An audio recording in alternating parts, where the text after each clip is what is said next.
ভাবলাম বিয়ের দাওয়াতটা তোমাকে দিয়ে শুরু করি। আসলে আমাদের ইচ্ছে ছিল রণ আর আমি একসাথে এসে তোমাকে ইনভাইট করব। হুট করে রণও ডেটটা ফিক্স করলো, তাই এত কাজের মাঝেও আর আসতে পারলো না। আমি নিজেই এলাম তোমাকে ইনভাইট করতে। নাও রোদেলা, আমাদের বিয়ের কার্ড। 14 ফেব্রুয়ারিতে আমাদের বিয়ে। আসবে তো? আসবো না কেন, ডেফিনেটলি আসবো। রনর বিয়ে আর আমি আসবো না? মন থেকে বলছো? সহ্য করতে পারবে? নিজেকে আয়নায় দেখেছো রোদেলা? লক্ষ্য করেছো কেমন পেইল হয়ে গেছো? মুখে যতই বড় বড় কথা বলো না কেন রোদেলা, সত্যি কথা কি জানো?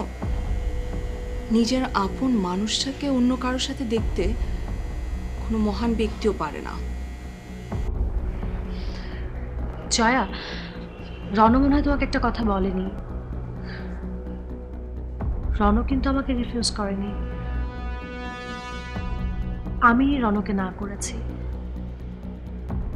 রণ খুব ভালো একটা ছেলে,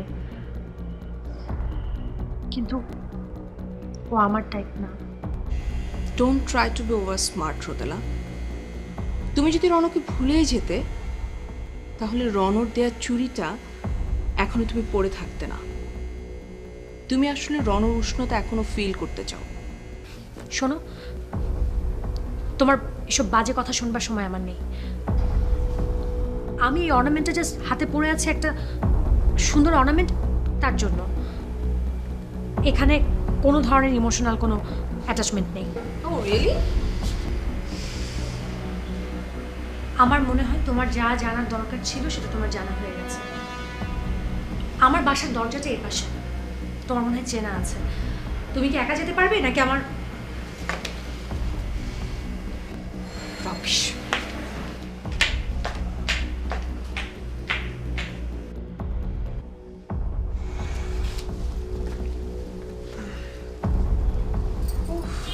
রণ, তুই যে হুলস্থুল শুরু করে দিয়েছিলি।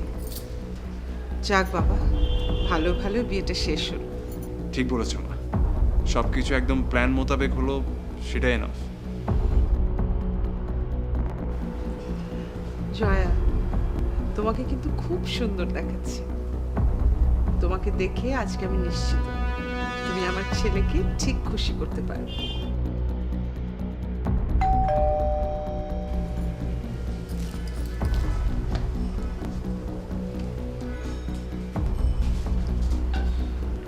কি ব্যাপার? এ অসময়ে